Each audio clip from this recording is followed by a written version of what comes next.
ایک شخص نے اپنے ہی خاندان کی ایک خاتون سے شادی کی۔ اس خاندان کے کچھ افراد میں ایک موروثی بیماری تھی کہ عمر بڑھنے کے ساتھ سماعت کم ہو جاتی تھی۔ شوہر کو اپنی بیوی کے بارے میں شک ہوا کہ اس کی سماعت کم ہونا شروع ہو گئی ہے۔ چنانچہ اس نے خاندانی طبیب سے مشورہ کیا۔ طبیب نے اسے بتایا کہ بیوی کی سماعت کی جانچ کا ایک آسان طریقہ ہے، وہ یہ کہ اس سے 50 فٹ کے فاصلے پر معتدل آواز سے بات کریں، مطلب ہلکی نارمل آوازیں، پھر 40 فٹ کے فاصلے پر آ کے وہی بات دہرائے۔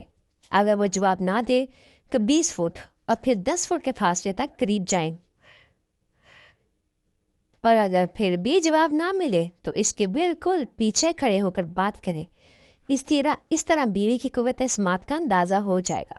شوہر گھر لوٹا تو بیوی کچن میں دوپہر کا کھانا تیار کر رہی تھی۔ وہ کچن سے 50 فٹ دور کھڑا ہوا اور کہنے لگا، میری جان، کھانے میں کیا بنا رہی ہو؟ بیوی نے کوئی جواب نہ دیا۔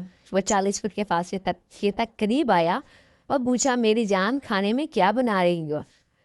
اس نے پھر وہی جواب، پھر بھی جواب نہ دیا تو 20 فٹ تک قریب آیا اور سوال دہرایا۔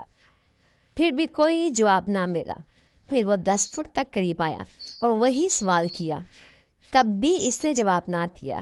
آخر وہ اس کے بالکل پیچھے کھڑا ہوا اور کہنے لگا، میری جان، کھانے میں کیا بنا رہی ہو؟ بیوی مڑی اور کہنے لگی، یہ 5ویں بار ہے کہ میں آپ کو بتا رہی ہوں کہ اوون میں چکن بن رہا ہے۔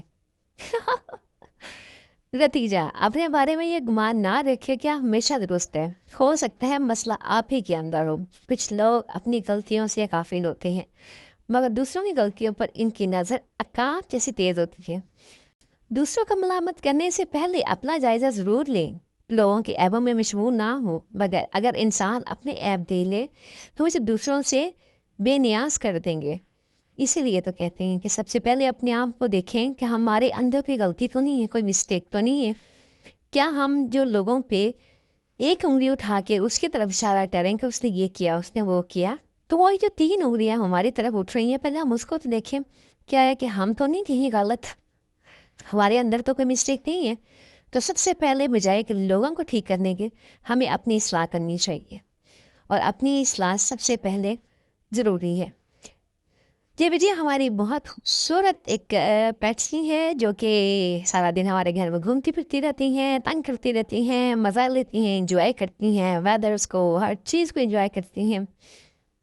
تو 2 پیٹس ہیں، کٹنس تھیں، 4 تھیں اصل میں، 2 کہیں غائب ہو گئی ہیں، واللہ عالم کیسے، چند گاڑی میں کہیں چل گئی، اور ایک ان کی ماما ہے۔ ماما کا نام ملکہ ہے۔ بچوں کے نام ابھی تک ہم لوگوں نے نہیں رکھے، ہمیں پتہ نہیں ہے ابھی ہم اس کے کیا نام رکھیں گے، but they are so cute ماشاء اللہ۔ اینی ویز، اس طرح کی ایک اور کسی اچھی سی ویڈیو میں ہم آپ لوگوں سے پھر سے ملیں گے۔ تب تک کے لیے تب تک کے لیے آپ لوگ اپنا بہت بہت خیال رکھیں۔ ملتے ہیں کسی اچھی سی ویڈیو میں، تب تک کے لیے اللہ حافظ، فی امان اللہ۔